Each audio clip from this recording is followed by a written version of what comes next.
Hi, good morning, everyone. Thank you so much for being here. We are joined by leaders from around the state to discuss one of the most pressing issues that we're facing in our state and country right now.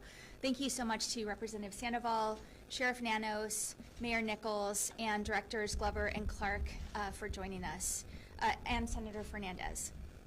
Before we begin, I do want to say a word about the driver that killed 8 people in Texas yesterday outside of a migrant shelter. Early reports indicate that this was an intentional attack, and my heart goes out to the families of those who were killed, the injured, and the staff at the shelter. There should be no room for hate in our country, but sadly that is not often the case. We must come together to condemn any act of violence or hate against migrants. And if anybody attacks migrants in Arizona, I promise that we will prosecute you to the fullest extent of the law. Now I'd like to outline how the state of Arizona will approach the lifting of Title 42. For the past 3 years, the federal government has used Title 42 as a temporary solution to a permanent problem. On May 11th, that will come to an end. As a result, Arizona communities will once again be responsible for managing the influx of migrants entering our southern border. Let me be clear. The state of Arizona stands ready to assist our border communities and NGOs in any way that we can. When I took office, I made it a priority to visit the border and meet with leaders on the ground in their communities. In the first 100 days, we visited both the Tucson and Yuma sectors, including a tour of the Mariposa Port of Entry with Secretary Mayorkas. During these trips, I heard directly from Border Patrol agents who struggle to keep staff. I heard from elected officials whose requests have gone unanswered, and I've heard from humanitarian leaders who are overworked and overwhelmed by the responsibility that's been put on their shoulders. Now, with Title 42 set to expire, I'm afraid these challenges will only get worse.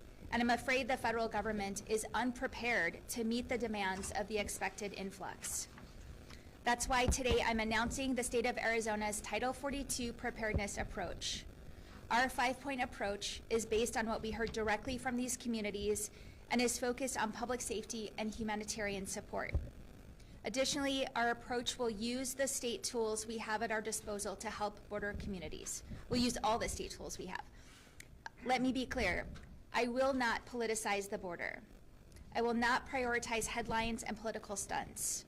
I will work tirelessly to keep Arizonans and migrants safe and ensure a humane and orderly process. Our approach is informed by months of meaningful collaboration, hearing from partners on the ground, and tailoring our actions to their needs. As we manage a fluid situation, our state will continue with that approach. Our first point is public safety. I've directed the Arizona Department of Public Safety to assist local sheriffs and law enforcement in maintaining safety and security on Arizona highways and prevent harmful drugs like fentanyl from being brought into our state. I've also encouraged the federal government to double down on the approach outlined in Operation Blue Lotus and hope that they will continue to crack down on any and every drug trafficker who thinks they can exploit this potential humanitarian crisis for their own gain. Second is partnerships. As I have said many times, the only way out of this is through collective partnership. That's why my office has spent months developing and strengthening partnerships with NGOs, federal agencies, local governments, and tribal communities. We will rely on these relationships and the open lines of communication that have been created to monitor the situation at the border and ensure tailored action is taken where needed. To best facilitate this communication, my team is standing up a joint information command where our partners can share updates, raise concerns, and coordinate responses. 3 is transportation.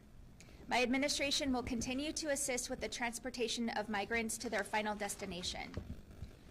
DEMA will assist, provide, and coordinate the best and safest mode of transportation for migrants. By doing this, we can mitigate the impact of the increased migration on our border communities. We will make sure the most cost-effective method of transportation is being used and that there is clear coordination between sponsors and NGOs. 4th is emergency shelter. DEMA will play a similar role ensuring migrants are sheltered while they are awaiting transportation out of Arizona. And finally, fifth, as I have done before, I am prepared to take executive action. We will activate state resources as needed and provide access to emergency resources if deemed necessary. That includes, but is not limited to, sending additional National Guardsmen to the border. While we are prepared to take state action in any way that we cannot manage this influx alone. Without much more robust action from the federal government, the current situation will only get worse. I've sent letters to President Biden and Secretary Mayorkas outlining specific actions that need to be taken. As of today, we have not received an adequate response. We will continue to relentlessly pressure the federal government until we truly get the resources we need to manage the expected influx. I want to express my gratitude to law enforcement, local elected leaders, and humanitarian organizations for their dedicated service to their communities. In particular, I want to thank Amanda Aguirre, Teresa Cavendish, Diego Lopez, Beth Strano, Gretchen Lopez, and the numerous NGO staff, city and county leaders who have been working tirelessly to tackle this issue. Although they couldn't join us today, I want to thank them for all of their hard work. The state of Arizona is ready to provide support during what will undoubtedly be a challenging period. And with that, I'm going to turn it over to Yuma Mayor Douglas Nicholls. Thank you, Governor, and good morning. I'd like to thank the Governor for bringing us together today to talk about these next steps, but also for her proactive nature. Before she got in office in December, her and I had an extensive conversation about the border, the migrant status in Yuma specifically, and the need for her to come to see the border, which she expressed a strong desire to do very soon. Sooner than later was her words. And within 100 days, in March, she did come to Yuma. She saw the border firsthand. She saw the process at which migrants are humanely handled, and the situation was currently, at that time, under control. And we brought together the local leaders to have a roundtable to discuss the different perspectives people had. And it all came down to this. This is a national issue, and the federal government leadership has failed to make good on this national issue. Time and time again, communities like Yuma step up. They step up to do great things, to make sure people are taken care of. But this task is going to be too great. It's going to be greater than anything we have seen in the past. The influx has already begun.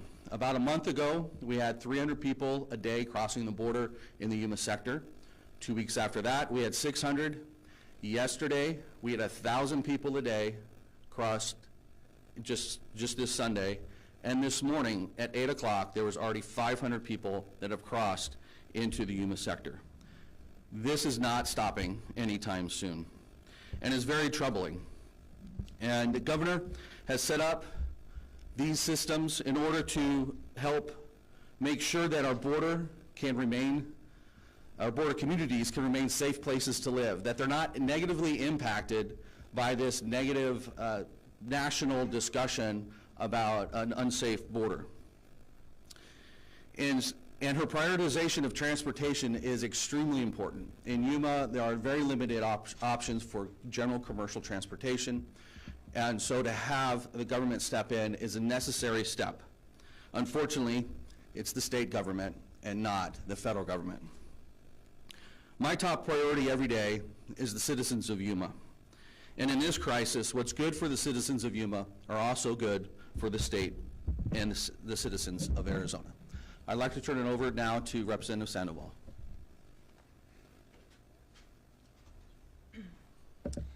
Thank you, Mayor Nicholls. Good morning, buenos días. I will be making my remarks in Spanish.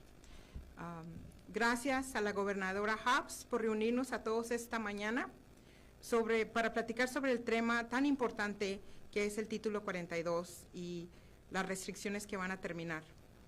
Yo represento el distrito 23, que va desde la ciudad de Goodyear hasta la frontera con San Luis, Arizona. Tuve la oportunidad de hacer una carrera de ayuda fronteriza este pasado fin de semana, el sábado. Fui con la coalición humanitaria Arizona-California, que es dirigida por Fernie Quiroz. Fuimos a dos partes de la frontera, con San Luis y México. En una parte de la frontera, la sección 22, vimos 30 inmigrantes del Congo, Perú, China, Brasil y algunos menores que no venían acompañados, que venían de Guatemala. En el otro sector, el sector 12, vimos aproximadamente 60 migrantes que estaban siendo procesados y transportados ordenadamente por la patrulla fronteriza cuando llegamos. Entiendo que este no es el caso en otras partes de las fronteras, incluso que esto no va a ser el caso más tarde esta semana en nuestra propia frontera, cuando se levante el título 42. Esto definitivamente podría poner una gran carga en nuestras comunidades fronterizas. Y una de las cosas que me dijo también el alcalde Jerry Anaya de la ciudad de Somerton fue que le gustaría ver más asistencia médica. Y también hablé con la concejal Carol Smith de la ciudad de Yuma, que trabaja en el Yuma Regional, el hospital, y expresó la misma solicitud, más asistencia médica. Durante el pasado, la situación de la fronteriza se ha polarizado y las palabras rara vez siguen acción significativamente. Y estoy feliz que ver que la gobernadora Hobbs se niega a jugar política y está dispuesta a tomar medios con un enfoque inteligente, personalizado, para ayudar a nuestras ciudades fronterizas. Gracias. Ahora les quiero presentar al Sheriff Chris Nanos, que va a decir unas remarcas. Good morning. Thank you. Thank you for being here, and Governor Hobbs, thank you for having me. This is an opportunity I take great, not just pride, but take quite seriously. I was born and raised on the border, and I know too well the sufferings that go on both sides of that border. I will just say this simply, that I've said all along, this is a federal government problem. And for the state to have to take it on, for each county to have to take it on without funding, without any resources, without any housing or food or health care for these migrants, that's just not right. And to put that burden on the counties hurts me specifically, hurts my team specifically, because those funds could go to hiring more deputies, to hiring more corrections officers, to giving those raises that are needed greatly by my team and others out there in the communities. So it does impact us in a way that's not just financial, but more importantly, humanitarian. We all know that we could put all the uniforms you want on that border. We can put the sheriffs, highway patrol, our border patrol agents, 1,500 troops from the federal government. But we also know that's not the solution. The solution lies in the halls of Congress in Washington, D.C. And I think we all are getting a little tired of the partisan politics on such critical issues as gun violence, immigration, you name it.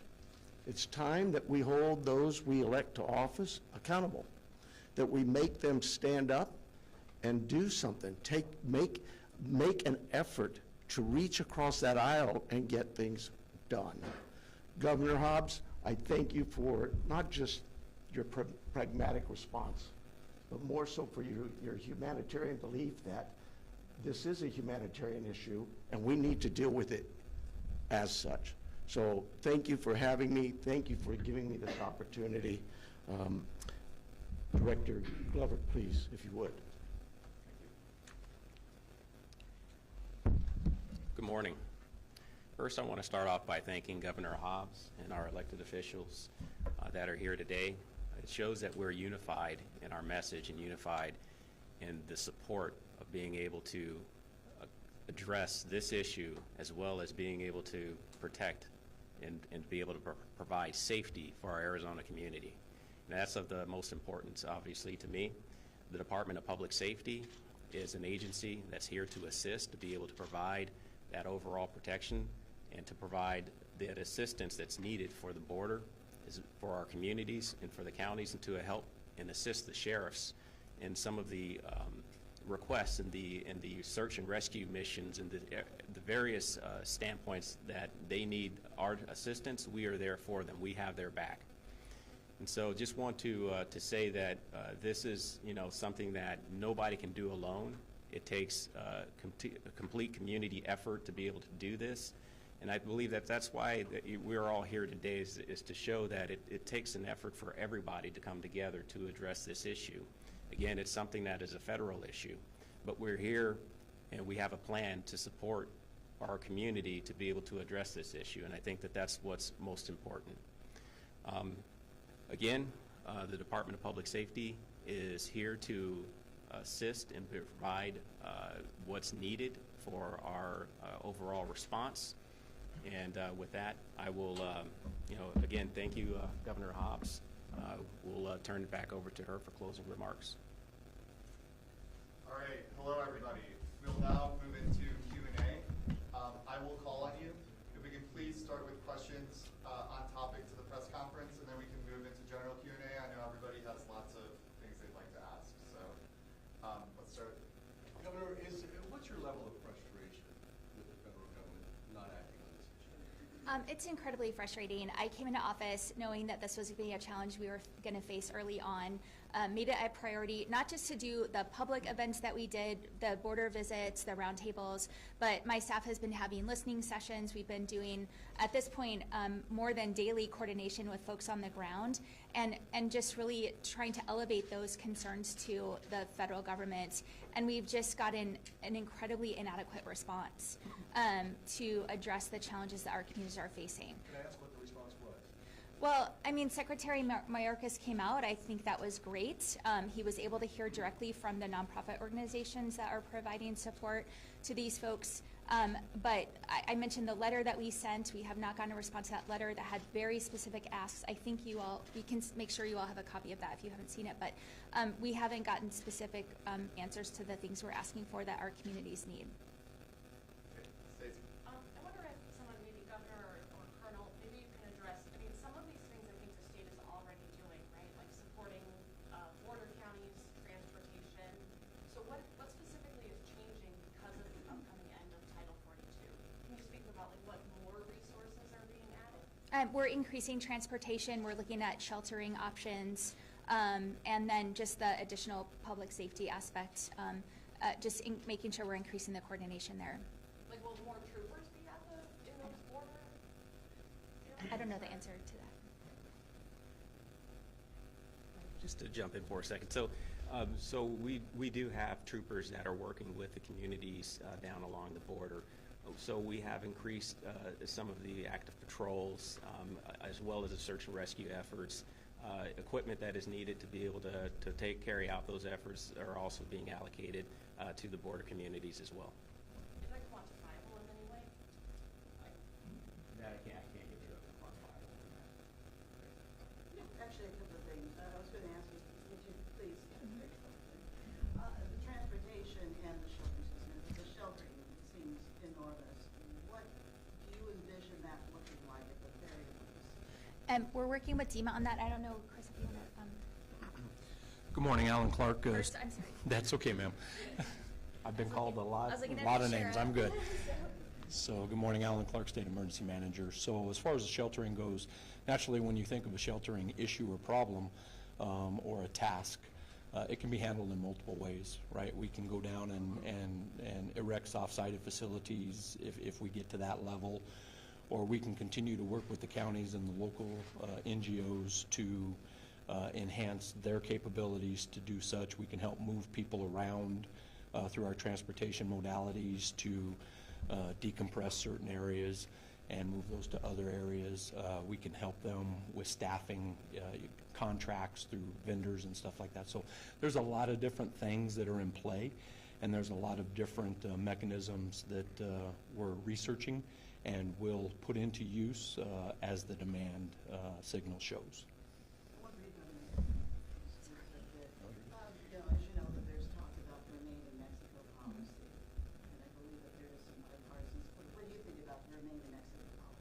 Well, I don't think that's an answer to the problem we're facing. There is no question that the lifting of Title 42 on Thursday is going to increase the flow of migrants, legal migrants into the United States. And so that's what we're focused on right now, is addressing that immediate need and how we can respond to that. All right. Let me start with you, Governor. I appreciate all you're saying. Where's the money for all this going to come from? You know, heck, we haven't even settled on a supplemental budget. How much is all this going to cost? Well, I don't have specific dollar figures. I know that we are looking for resources everywhere they're available. One of the specific asks we had from the feds was finalizing the shelter, the new FEMA shelter program, which is probably going to be a cost reimbursement situation, but they don't even have that finalized yet so that's, adding to the frustration. There was money appropriated in last year's budget. That's what's being utilized for the transportation. And there's funding remaining there. Okay, let me ask a sort of related question. Come on back to the mic. Speak back there. It doesn't matter. It doesn't count. You mentioned increased patrols and everything else. DPS has a finite number of sworn officers. Given what additionally you're going to be doing, what is not going to get done? Are some roads just not going to be patrolled at night? Are some areas, down Division 9, down Sierra Vista? I mean, what's going to fall off the table here? So it's not going to impact our patrols in other areas. What we're doing is just increasing the patrols and how we're actually managing the resources, especially those related to maybe specialty units being able to be available to also assist in that area. So it doesn't take away from the actual active patrols in some of the areas that we're concerned with in terms of high fatality type collision areas. Those are areas that are still being actively monitored and patrolled as well. Question for the governor and Mayor Nichols. Governor, transportation, does that include transporting migrants out of the state? I think you're still doing it. Yeah, we're doing that. So where are they going to go? How much more is that going to cost? That's been an ongoing effort, and we are connecting them with where they have support and sponsors, whatever their final destination is. And we've changed the program from the prior administration to make sure that we're getting folks there as efficiently as possible. I think before there were just buses going to Washington, D.C., and we're focused on getting them where they need to go. And how many troops does Arizona receive? It's a small number. Do you remember? We'll get back to you. If you don't know. We do. I just don't remember it. I'll get the number Yeah. to you. Frankly, administration's been a little wishy-washy on it, so I'll let you know. And Mayor Nichols, are you seeing street releases yet? How likely is that to happen in Yuma? We have not seen street releases yet, but at the 1,000-person-a-day pace, and that ever increasing, it only takes a few solid weeks of that before we're out, and it could be sooner than that. It depends on how quickly DHS can decompress from the Yuma sector. That's been more and more difficult as in the recent past, decompression's been able to happen because not every sector was busy.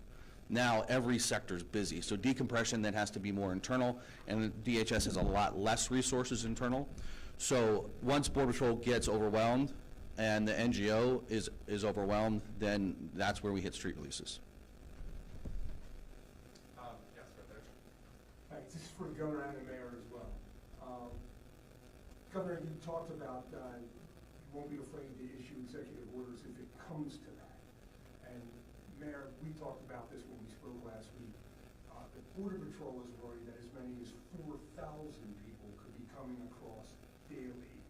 How quickly is it going to, what are the what levels do things have to hit before you start implementing a more expedited deal over border? What we know is the situation is and will continue to be fluid. That's why we're in constant communication, so we know what the needs are and we can respond as quickly as possible. So we're going to continue that coordination to make sure that we're able to respond. And so I can't speak to hypotheticals, but we want to make sure that we're ready to respond when we need to. Mayor, I think that's spot on, because it depends upon a lot of things that are in constant motion. That if the NGOs get the ability to move people around or bring in other resources, that increases that capacity. Where we were when I declared my local emergency a year and a half ago in December of 2021, we had people weren't being released to the street, they just weren't being picked up because the system was overwhelmed.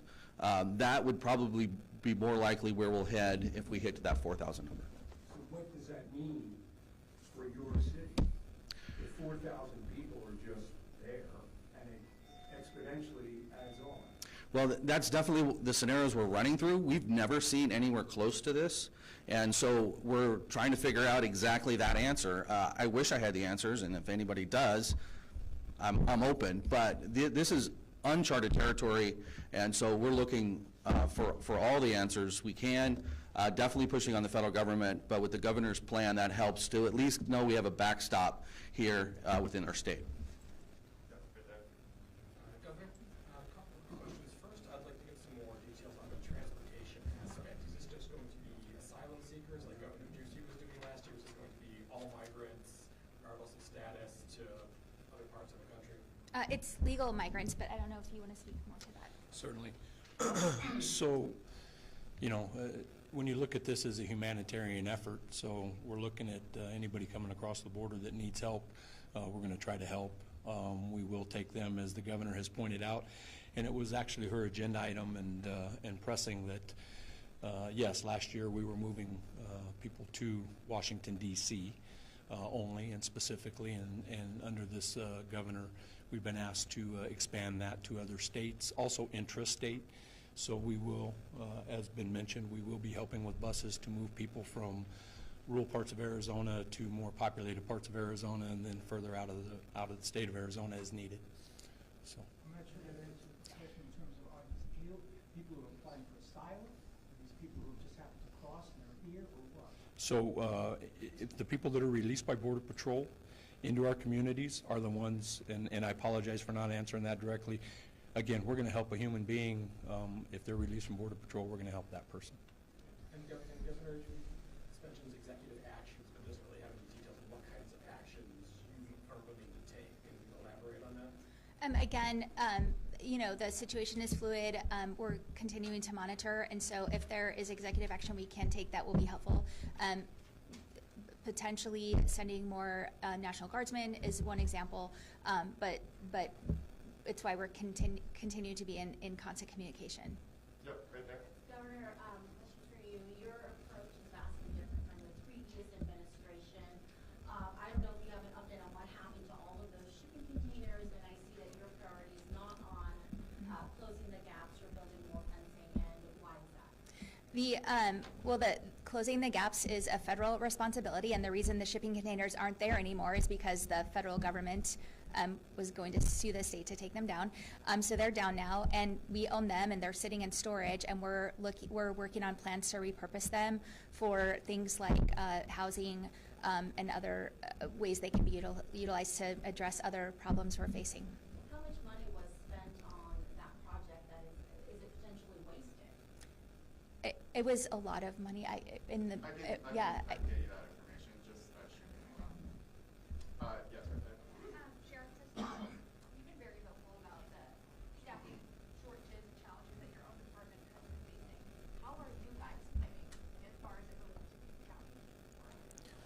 Well, we work closely with our Border Patrol agents, and always have. I think Colonel Glover would say the same. You know, law enforcement's always worked together, particularly on the streets, where it needs to be happening, and that won't change. But Chief Modlin, who directs the Tucson sector, the largest Border Patrol sector, I think he has over 5,000 agents. A big job. We talk weekly, we talk daily. Whatever needs to be done, we'll help him, he helps us. But the one thing we're both very clear on, I do not want to be doing his job, nor should I, and he doesn't want to do our job, nor should he. This is really, to me, our federal government needs to figure it out. it's ironic to me how you can sit there and try to deal with those who are outside our walls, outside our borders, and yet you can't even come up with something as simple to deal with those who are already here, our dreamers. What is, I don't know, I give up. I don't know what's going on in Washington, but I'd challenge them, I'd ask you to do the same. Let's get some legislation that actually reforms our immigration process so that these who do want to come here lawfully can actually do so in less than 10, 20 years. You all had mentioned sending National Guardsmen to the border. How many do you anticipate sending, and can you elaborate on what their role would be? No, I can't. It's a tool we'll use if we need to, based on what's happening on the ground. So it's an option we have, but we haven't committed anything specific yet, and don't plan to until we know for sure if that's something that's needed. Governor? Oh, hi. So there are 5 bullet points here, 5 sub-headlines: public safety, partnership, transportation, executive action, shelter. You haven't been able to provide any numbers about public safety, about how many troopers or new officers are going to the border, no numbers on how many new buses we're sending out of state, no details on executive action. Can you tell us anything about the shelters?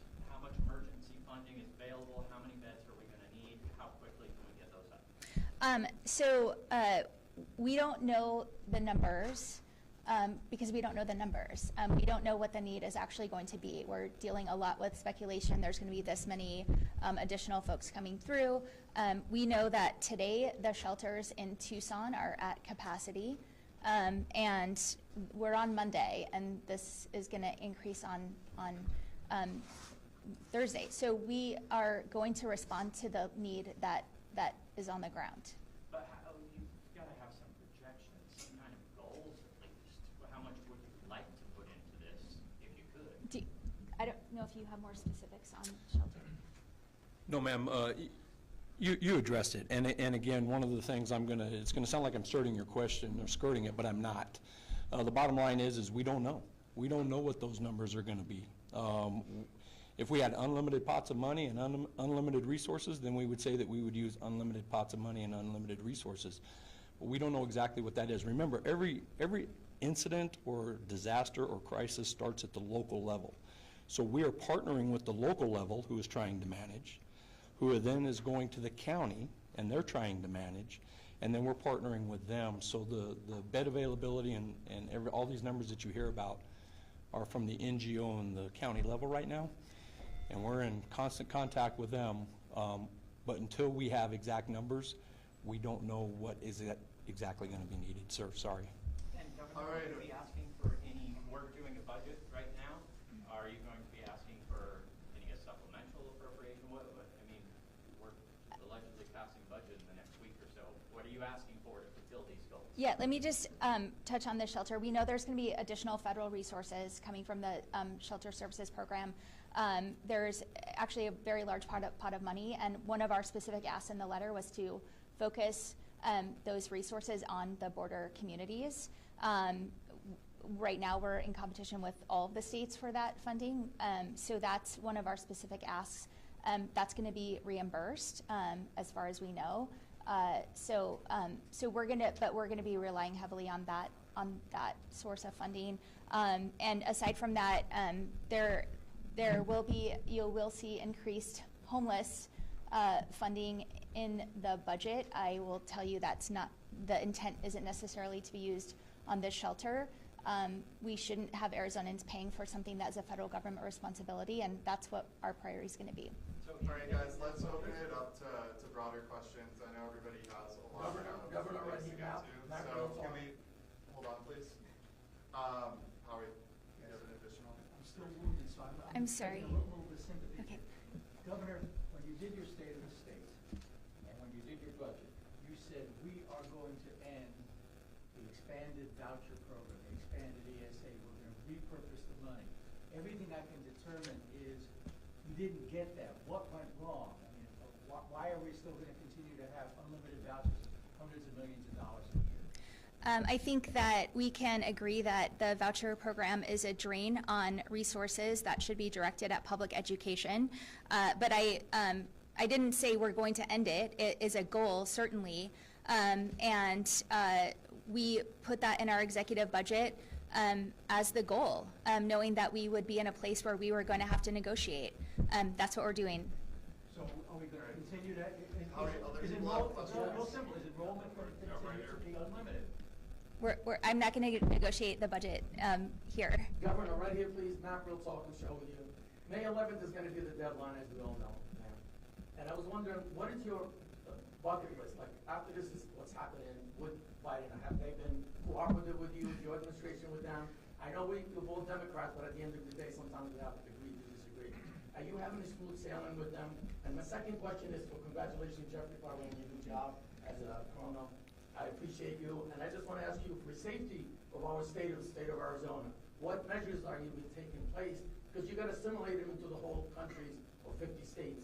Can you elaborate, both of you, on what's about to come in the future? Well, I think we're focused right now on this very specific piece of the whole immigration and border puzzle, Title 42, which, as I said at the beginning, has been a temporary solution to what is a permanent problem, and we need comprehensive immigration reform, which is an act of Congress, not something I can, sign an order and do. That being said, this is the specific issue we're focused on, and I think I've expressed my frustration with the federal government's response to something that we knew was coming, and we've said over and over again that we need a plan to address it, and just the information we're getting about that plan has been much less than adequate. And we got Biden, President Biden, and he's okay then? Governor Hobbs, I'm going to focus on the issue at hand here. We've talked a lot about transportation, the flow of people across the border. What about drug trafficking? I don't think we mentioned the words drug trafficking once during this press conference. Fentanyl is killing thousands and thousands of people, many Arizona residents dying from fentanyl. A lot of that comes over the border. A lot of it comes over Santa Cruz County's border. And I would think any border expert would agree the flow of people is often used to mask and distract from the drug trafficking. What are you doing to address the flow of fentanyl and other dangerous drugs coming across the border that may be coming across with this flow of people we're going to see in the next few days? Yeah, so, I think when Secretary Mayorkas was here, he announced Operation Blue Lotus, which in its first week got 900 pounds of fentanyl from coming across. So we're in part of our request to them was to continue that operation. And our law enforcement is working with the federal agencies on that issue.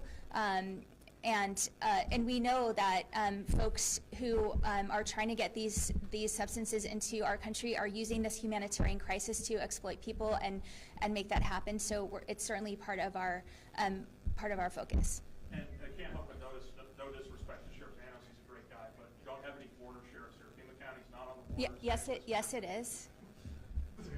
We have the largest border of any county in the nation with Mexico. Great. Next question. Governor, you knew this was coming. You knew that Title 42 was Okay, coming. sorry, You never excuse me, really- we have- well, you've been going around, you haven't picked me and told me you're going to get me. I apologize. You vetoed, despite the fact that you knew this was coming, you vetoed a number of border security bills, including, to build up this question, bills to strengthen penalties for drug trafficking like fentanyl.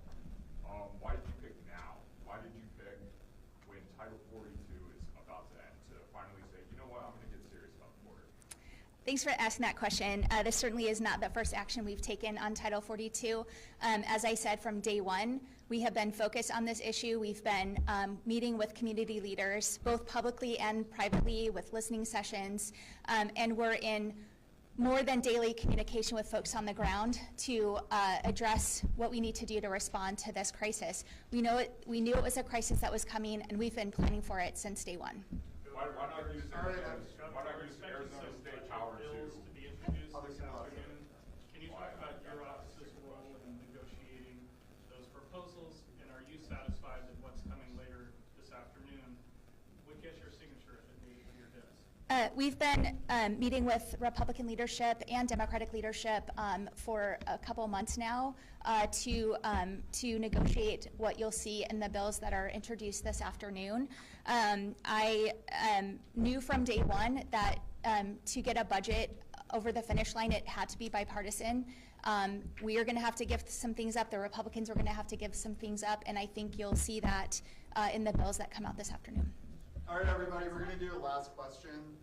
Can somebody speak to how many Arizona Guards soldiers are at the border now? Like, we've talked about adding more, but how many are there now? I think we can get back to you on that number. There are some? Mhm. I'll get you that number. Yeah. All right, thank you, everybody. We're going to call it wraps. I appreciate your attendance. Please be in touch with either myself or the team if you have any follow-ups, further questions. I know there's a few things where we said we'd get back to you. Just shoot my way.